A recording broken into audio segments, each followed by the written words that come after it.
Second theorem ஆக்சுவலாக first theorem வந்து cards ஈக்குவலாக இருந்தால் ஆங்கிள் ஈக்குவலாக இருக்கும். செகண்ட் தியரம் அதுக்கு கான்வெர்ஸ். ஆங்கிள் ஈக்குவலாக இருந்தால் இந்த கார்டு வந்து ஈக்குவலாக இருக்கும்.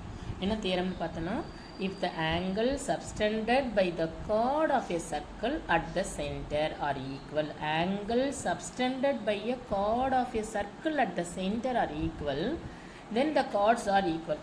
Angle subtended by the chord அப்படின்னா இந்த ரெண்டு கார்டோடைய என் பாயிண்ட்லேருந்து சென்டர் ஆஃப் த சர்க்கிளுக்கு போகக்கூடிய ஆங்கிள்.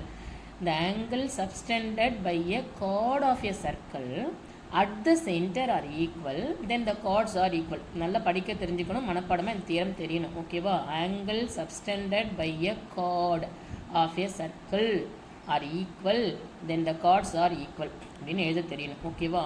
இது எப்படி ப்ரூவ் பண்ணுவோம் அப்படின்னு பார்த்தோன்னா, சேம் இந்த ரெண்டு ட்ரையாங்கிள் எடுத்துக்கிறோம். இங்கே நமக்கு என்ன கிவன்னா, இந்த ஆங்கிளுக்கு இந்த ஆங்கிள் ஏஓபி, ஆங்கிள் ஏஓபியும் ஆங்கிள் சிஓடியும் ஈக்குவல்னு கொடுத்துட்டாங்க. ஏஓன்றது ரேடியஸ், ஓபின்றது ரேடியஸ், ஓசின்றது ரேடியஸ், ஓடின்றது ரேடியஸ். இந்த ரெண்டு ட்ரையாங்கிளில் இந்த சைடுக்கு இந்த சைடு ஈக்குவல், இந்த சைடுக்கு இந்த சைடு ஈக்குவல், இந்த ஆங்கிளுக்கு இந்த ஆங்கிள் ஈக்குவல்னா எஸ்ஏஎஸ்ஸில் இந்த ரெண்டு ட்ரையாங்கிளும் கான்ஃபிடென்ட் ப்ரூவ் பண்ணிவிட்டு இந்த ரெண்டு சைடையும் சிபிசிடியில் ப்ரூவ் பண்ணுவோம். அவ்வளோதான், ரொம்ப சிம்பிளாக ப்ரூவ் பண்ணிடலாம். ட்ரையாங்கிள் ஏஓபியையும் சிஓடியும் எடுத்துக்கிறோம். AO is equal to CO, radius of a circle. OB is equal to OD, அதுவும் radius of a circle. Angle AOB is equal to COD, அது கிவன். அதனால் எஸ்ஏஎஸ் சைடு ஆங்கிள் சைடில் இது ரெண்டும் கான்கிரண்ட். இது கான்கிரண்ட்டாக இருக்கிறதால corresponding parts of congruent triangle equal. அதனால் AB is equal to CD. இவ்வளோ தான் இந்த ப்ரூவ் முடிஞ்சுது. ஓகேவா?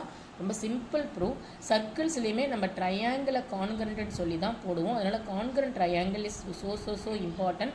ட்ரையாங்கிள் பேரை எழுதுறது ரொம்ப இம்பார்ட்டன்ட். இப்படி எழுதுனா இந்த ஃபஸ்ட்டு ரெண்டு லெட்டர் இருக்கிற சைடுக்கு இந்த ரெண்டு லெட்டர் இருக்கிற சைடு தான் ஈக்குவல்னு எழுதணும். அதுக்கு பேர் தான் corresponding parts of congruent triangle. AO சிஓன்னு தான் எழுதணும். ஓபி ஓடி ஃபஸ்ட்டு ரெண்டு லெட்டர் எடுத்தால் இங்கேயும் ஃபஸ்ட்டு ரெண்டு லெட்டர் எடுக்கணும். அதேமாதிரி செகண்ட் ரெண்டு லெட்டர் எடுக்கிறோம் அப்படின்னா அந்த ரெண்டு லெட்டர் சைடுனா இங்கேயும் செகண்ட் ரெண்டு லெட்டர் தான் எடுக்கணும்.